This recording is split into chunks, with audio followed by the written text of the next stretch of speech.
Yeah. You ready? One of you play the drum. I'm sorry? The drum. It's on. Hare Krishna. Oh, we did that already? I'm sorry. Hare Bol. It's good. Narayana Namaskritya Narang Chaiva Narottamam Devim Saraswatim Vyasam Tato Jayamudiriye. Before reciting this Srimad Bhagavatam, which is our very means of conquest, we should offer our respectful obeisances unto Lord Narayan, the Supreme Personality of Godhead, unto Narayan Rishi, the supermost human being, unto Mother Saraswati, the Goddess of Learning, unto Srila Vyasadeva, the author, and unto Srila Prabhupada, the translator, commentator, and our spiritual master. Nashta Prayesha Bhadreshu Nityam Bhagavata Sevaya Bhagavatyuttama Shloke Bhakti Bhavati Naishtiki.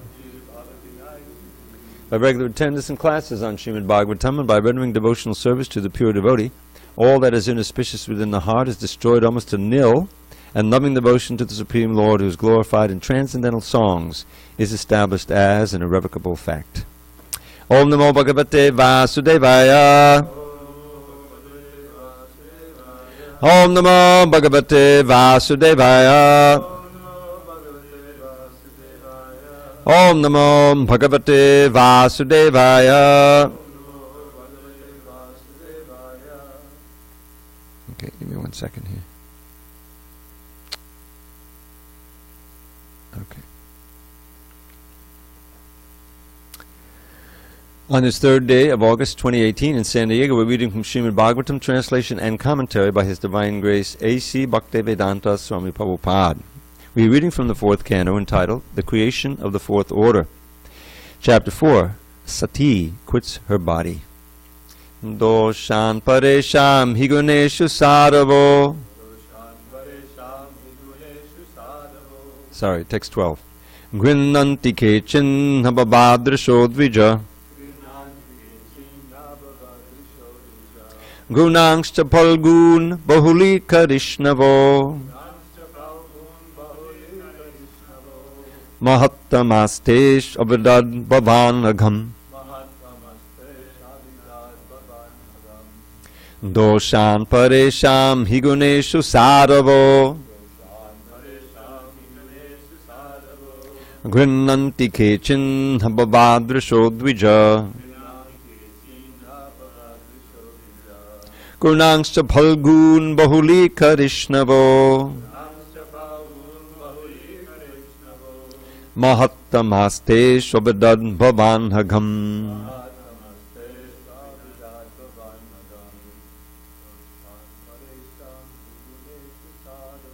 Doshan paresham higuneshu sadhavo. Grinanti kechin habavadrisho dvija. Gunangscha palgun bahuli karishnavo. Mahattamaste shabadad bhavanagam.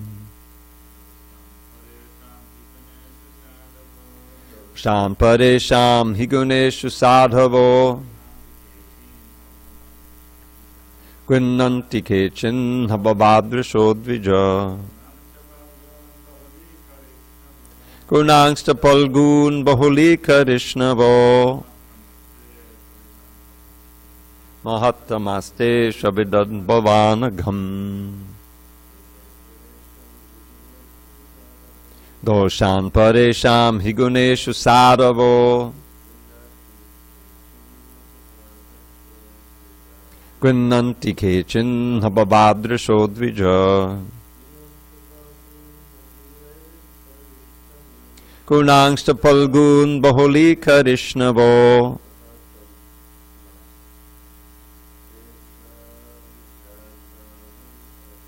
Mahattamaste shabadad bhavanagam. Doshan, faults. Paresham, of others. He, for. Guneshu, in the qualities. Sadhavaha, sadhus. Grinnanti, find. Kechit, some. Na, not.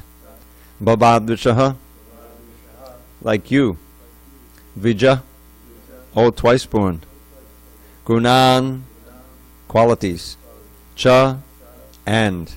Palgun, small. Baholi Karishnavaha,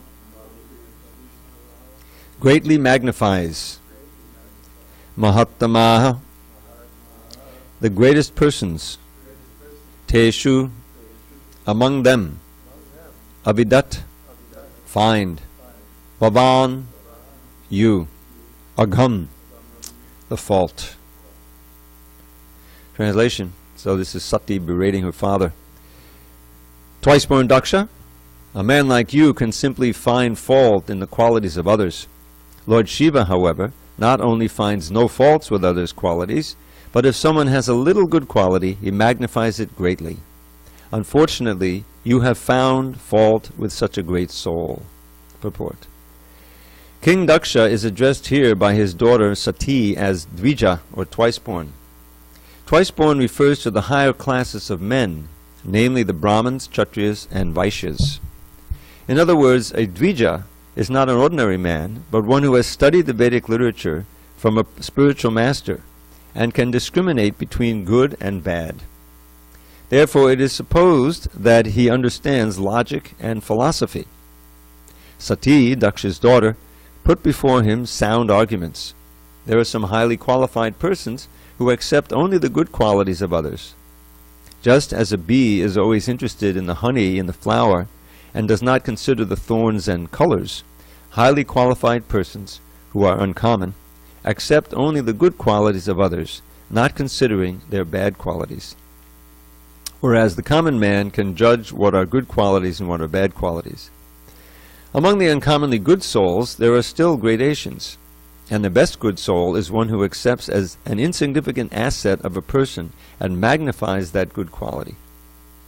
Lord Shiva is also called Ashutosh, which refers to one who is satisfied very easily and who offers to any person the highest level of benediction. For example, once a devotee of Lord Shiva wanted the benediction that whenever he touched someone on the head, that person's head would at once be separated from his trunk. Name of the demon? Vrikasura. Vrika, you know what Vrika means, to cut. He was cutting parts of his body. Yes, Prabhu? He was a devotee of Shiva, but a materially motivated devotee. Lord Shiva agreed, although the benediction asked was not very commendable, because the devotee wanted to kill his enemy. Lord Shiva considered the devotee's good quality in worshipping and satisfying him and granted him the benediction. Thus Lord Shiva accepted his bad qualities as magnificently good qualities. But Sati accused her father, "You are just the opposite. Although Lord Shiva has so many good qualities and no bad qualities at all, you have accepted him as bad and found fault with him. Because of your accepting his good qualities to be bad, instead of your becoming the most exalted soul, you have become the most fallen. A man becomes the greatest soul by accepting the goodness of others' qualities, but by unnecessarily considering others' good qualities to be bad, you have become the lowest of the fallen souls." Om Jnana Timirandasya Jnananjana Shalakya Chakshu Unmidatam Mena Tasmai Shri Gurave Namaha. I was born in the darkness of ignorance, but my spiritual master Srila Prabhupada opened my eyes with the torchlight of knowledge. I offer my humble obeisance unto him and all members of Sri Parampara. Junard, give me a little more volume, just a tiny bit. Thanks, Ruth. So, this point that Sati is making here about the exalted souls actually find good qualities in everyone. Any little good quality they magnify and ignore the bad qualities. So this is something that characterized Srila Prabhupada in his preaching activities. Now you can see how someone who's trying to spread Krishna consciousness, especially in a place like the West, which is deeply under the modes of material nature, which is deeply in the grips of Kali, you're going to find many, many people who have no Brahminical qualities. And Prabhupada expressed in that poem when he first came to America and he first stepped on the land. And he saw Boston skyline and so forth, and he said, how are these people going to understand? They're controlled by the modes of nature, they're committing so many sins. But he didn't give up. He tried, wherever he went, he would be beloved because he wasn't judgmental in the sense of rejecting others out of hand because they don't meet this criteria, that criteria. He went into the heart of the Kali Yuga, New York City, and he encountered so many people who ignored him or berated him, mostly ignored, and all because they couldn't appreciate his exalted nature. But he stayed with it until he found a little group with flickering light, some spark of Krishna consciousness, some interest, some preliminary interest. Now Prabhupada talks about this in relation to the Shraddha at the beginning of the ladder that Rupa Goswami gives, from Shraddha to Prem, from faith to love. So this preliminary Shraddha is a little respect. In other words, a little respect, a little interest. It's not the full-on Shraddha defined by Lord Chaitanya, Shraddha Shabde Vishwas Kohi Sududhanis Joy, Krishna Bhakti Koli Sarvakarma Kritahoy, which means actual Shraddha, which is the Nishta in that ladder, is firm, unshakable conviction that just by practicing Krishna consciousness, all my aspirations will be achieved. But obviously, the Shraddha that precedes Sadhu Sangha in the ladder from Shraddha to Prema is a different species of Shraddha. It means a little preliminary interest, willingness to check it out, to come into the temple, to open the book that you bought. Maybe it's been sitting on the shelf for the last 10 years. Well, now you met a devotee. What are they about? So you check it out. That's your Shraddha. That brings you into the association.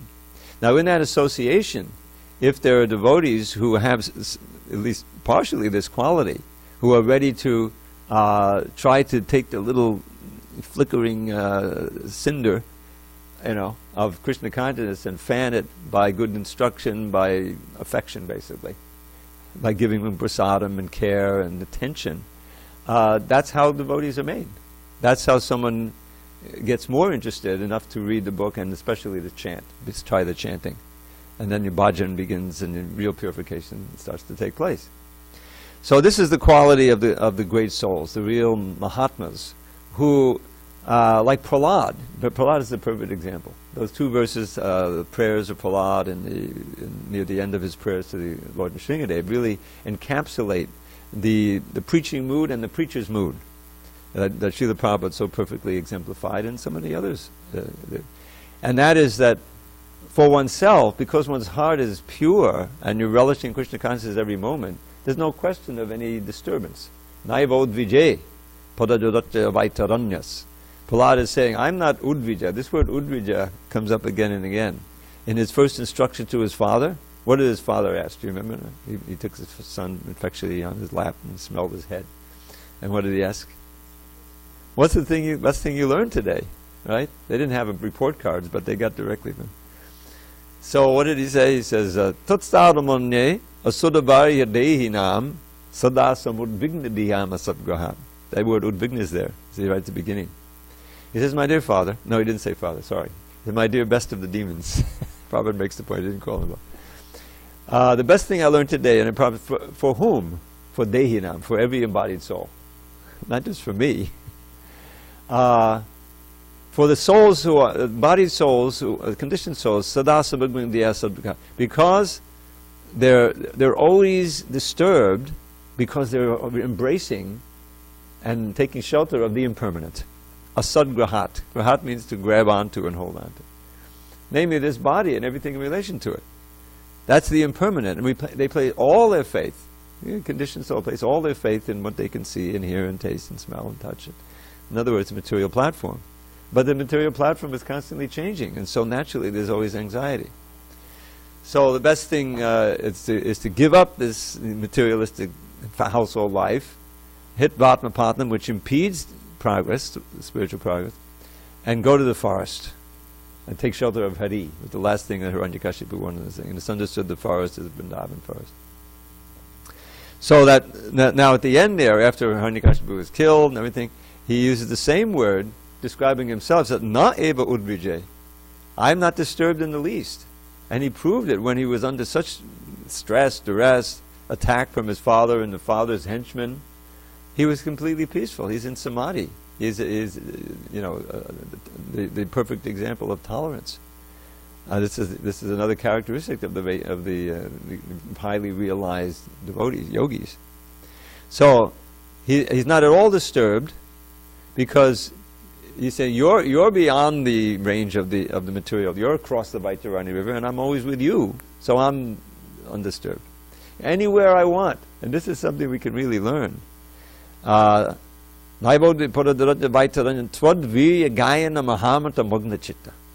Anywhere, any place, any time, I can chant and hear your great glories and dive into an ocean of bliss. Viryagayam mahamrita magna chitta. Mahamritam, a great nectar ocean. So where is there any question of misery or difficulty? But then he says something very interesting. Shoche tato, but I am lamenting.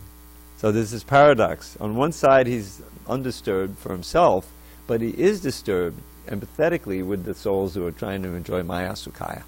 If you want, you could sit on a chair or whatever.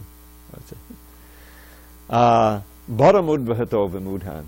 So the fools, they're bearing this great burden of trying to enjoy Maya Sukhaya. It's a huge burden because it's unnatural for the soul. So one needs to accumulate wealth, one has to be in just the right position, and so forth. And so he's lamenting for that. So this is the heart of a Vaishnava preacher, soft heart. And he's saying there, then the next verse is the same thing. He's criticizing those who are, for the most part, the transcendentalists. They leave the big cities. Swavamukti kama. Very telling phrase. Prabhupada would say every syllable counts, Swavamukti kama. The desire for mukti is a material desire. It's more or less symptomatic. It's the same species of desire of trying to get away from any difficulty in this world. Huge amount of effort is being spent every day by everybody to become comfortable, to ward off the dangers, to ward off the wolf at the door, which means the debtors trying to get you. Right? This is material life. So that's Swavamukti kama. And the ultimate is, let me get free of birth and death completely. I want to do it. And I go off to, he says, they wander in the forest someplace, vijane, without any people, this isolated place, looking for their soul benefit of liberation. Well, ultimately that's not really spiritual, because it has no relationship to your understanding, your relationship with the Supreme Spirit and all the other spirits, all the other people. It's really based on selfishness. So, after making that assessment, he says, I'm not like that. Naitan vihaya kupana vivamuksha eko. I'm not going to go off and imitate them. Vihaya, giving up these fools, these Buddhas who are trying to enjoy Maya Sukhaya, looking for my soul liberation. Because nanyam I don't see anyone else but you, O Lord. He's looking and speaking directly to Lord Nrsingadev, who can save them. So the whole point is that the pure devotee knows from personal experience the treasure of Krishna consciousness, the treasure of Krishna. And having that great treasure, he feels empathetic for all the conditioned souls, and he tries to drum up or invite some interest in that. Because people are misplacing their interest in the material things. They think all the treasure, all the enjoyable things are in the material sphere. It's a huge mistake. The whole thing is a vast mistake, and that's why people are suffering. So she's really describing pure devotees, such as her husband, Shiva, who is selfless, and he sees the good even in these bhutas and pretas that are always follow him around, because they're also living entities. They have no hope unless they get some contact with him. And so she's contrasting her father, who has been intoxicated. What does Kunti say? We're going over this verse. Janmaishaya Shuta Shiva Edamana Badakpaman Naibahati Bedatan Vaitrama Kinchana Gochara. That my dear Lord, you are easily approached, but except by those. What is that? Yeah, you're easily approached by those who are materially exhausted, but not by those who are progressively intoxicated with the opulences of good birth and money and beauty, physical beauty and education. Because, the sentence goes on, because those who are thus intoxicated cannot call on you with deep feeling. In other words, they can't chant your name with deep feeling. That's the translation of that verse. So, in the ultimate sense, ultimately, they don't chant at all.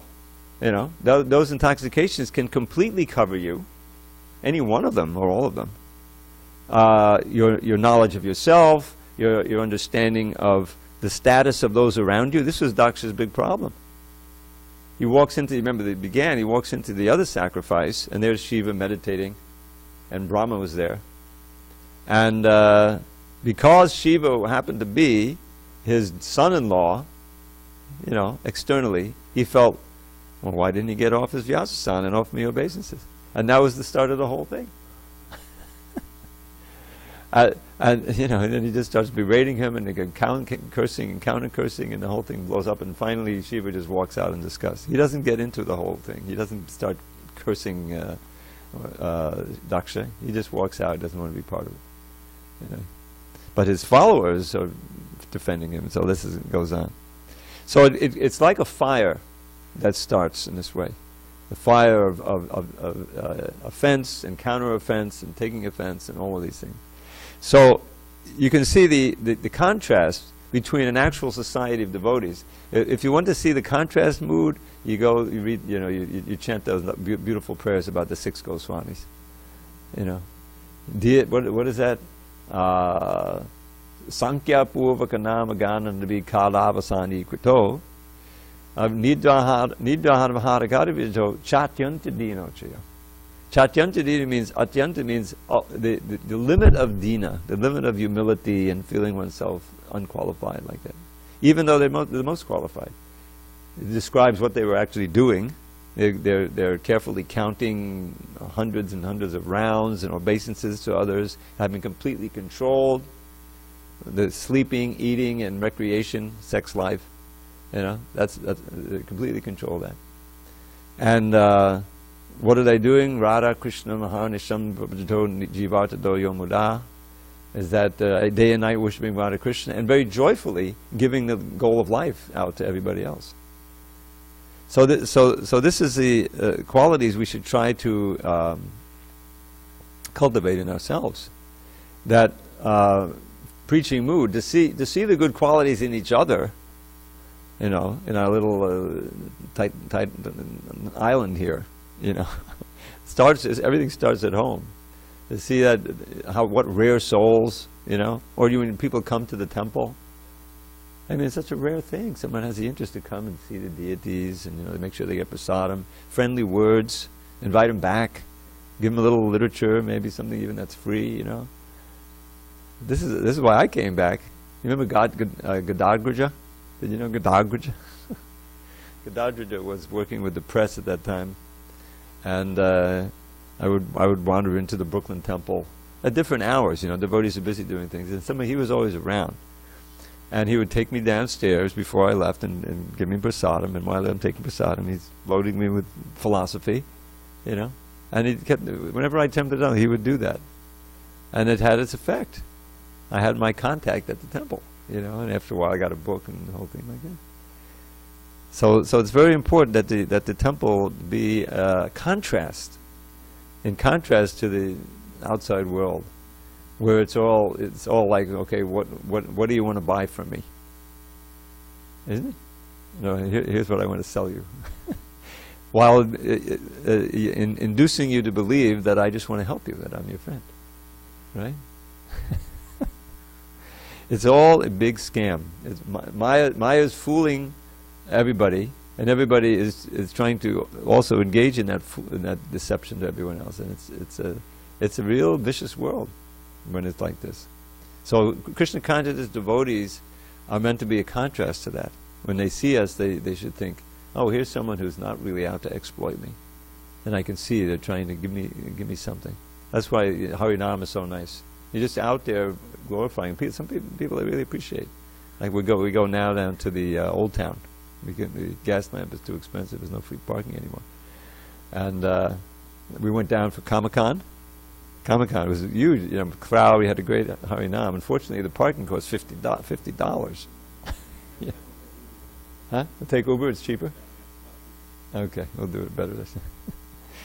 But yeah, but so Harinam is just giving the holy name. Take the most valuable thing. Take this jewel, and people can see this is something different. It's not the same thing,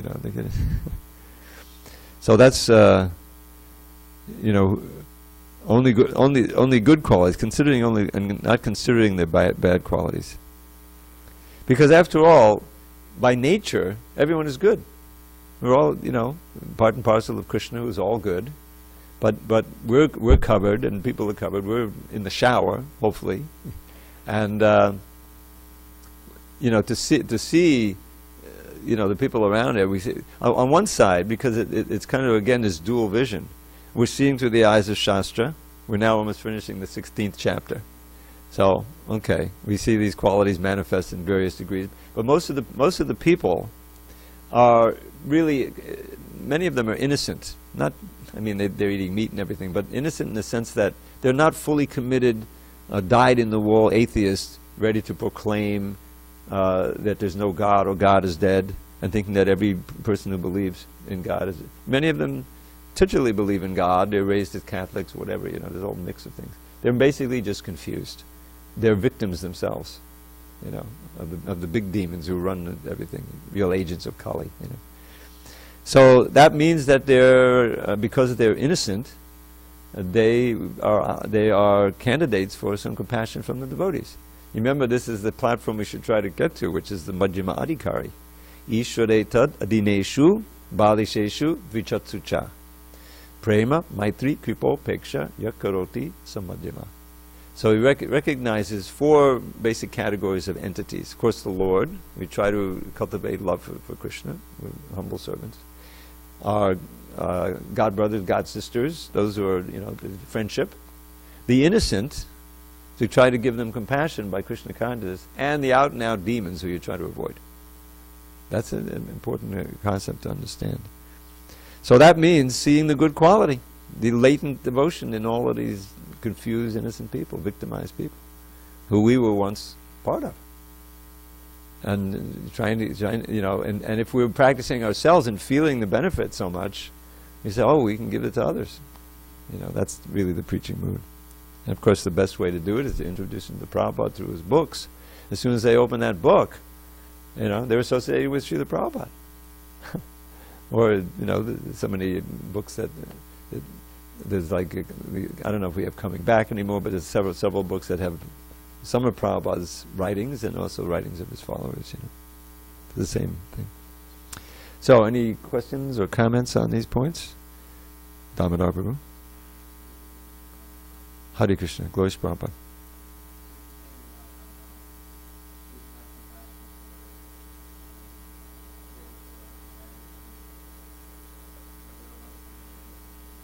Yeah.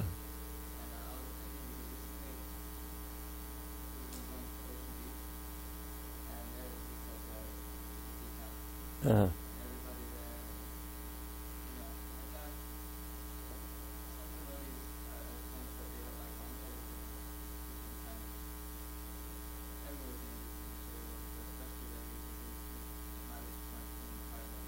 Uh-huh.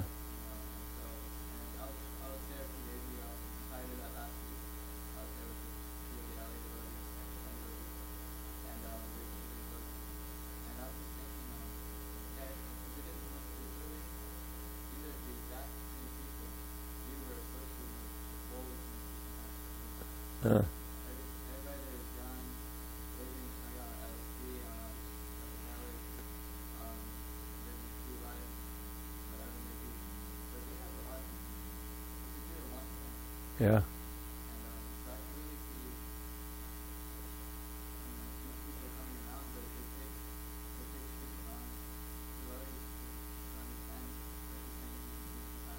Yeah. It's a good field. Yeah. Yeah, that was the natural fertile field when, you know, things first came. Because one thing that, you know, I never, and I'm glad I never actually took any psychedelics, but you can see the effect of it was it kind of loosened the grip of your sense of what is real and what isn't real, you know, which is really what we're about, because this is all really just, you know, it's not what it seems, right? This is my world. So people can relate to that. There's also kind of another aspect of that, is that you tend to attract people, and we've had, you know, over the history I've been here, people who are a little bit unhinged, you know, because they're already on that side, and they're not ready to really become full-on devotees, many of them. Sometimes it works, they become purified. But that's what it takes. One has to really see, you know, have a glimpse of another kind of way of seeing the world, you know, either philosophically or chemically or whatever another, you know, and that to doubt, to have that doubt that this is the only way to live, you know, the material way, you know, which is so bleak ultimately, you know. So that there's a natural constituency there, but there's a danger too, because you can, you know, get too far, damage yourself. So it's not wholesome. But it is a place where you find interest in, you know, these things. It's another way of thinking about the world, about yourself. So it's good that you're finding that there. All right, any other discussion? Vaikuntha Prabhu.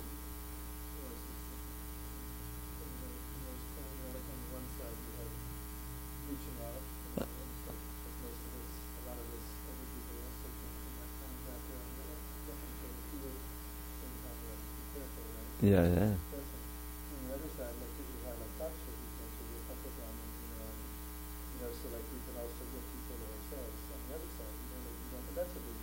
Yeah.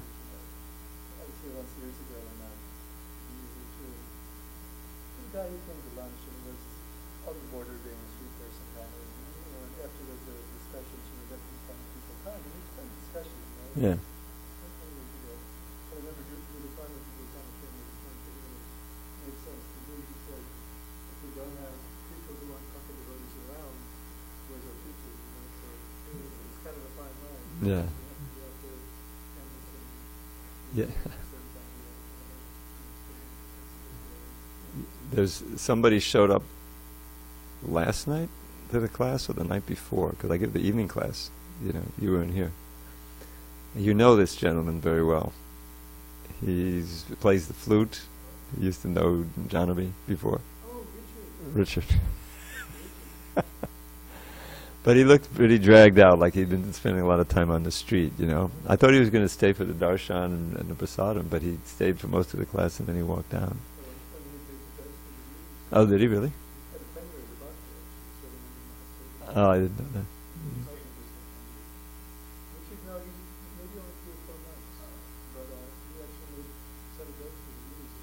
that. Uh-huh. Yeah, the tribe. I saw him over the years come through, you know. I mean, but he looked like he was a little strung out, you know. You can see life on the street is so difficult, you know. My wife's involvement is very much. He came after he left the bhakti program. You mind if I say this? Go ahead. He left the bhakti program and he went, you know, sometimes people can't stay. Yeah. And these kind of psychedelic kind of guys that we used to teach TM to my wife's older sister, and when they were young, in the same town, Delmar. Yeah. And so when he came back out, you know, he visited them, but he just come from the temple, you know, and he was really inspired to talk about Krishna. And he looked on the shelf, and there was the Bhagavad Gita. Jonathan's mom had gotten an LAX on the way out on the trip, and you know, got it, and he sold it to her, and she looked at it, and put it on the shelf, sat there for some time. He came in and said, he was starting to tell them about this other kind of thing he was doing, but then he said, Bhagavad Gita, and he just grabbed it, you know, and just started going through and called the teachings of glorifying it. We brought her to the temple with her 2 weeks, she was devoted. Wow. Dr. Richard. Yeah, it's too bad. Around. Still around. All right, I have to apologize to our audience now, because again, we forgot to activate the mic for the questions. We're trying to, and Madhusudan Prabhu is out there, and he even wrote me a letter. But we're working on it so that we'll have a routine. All glories to Srila Prabhupada. Anyway.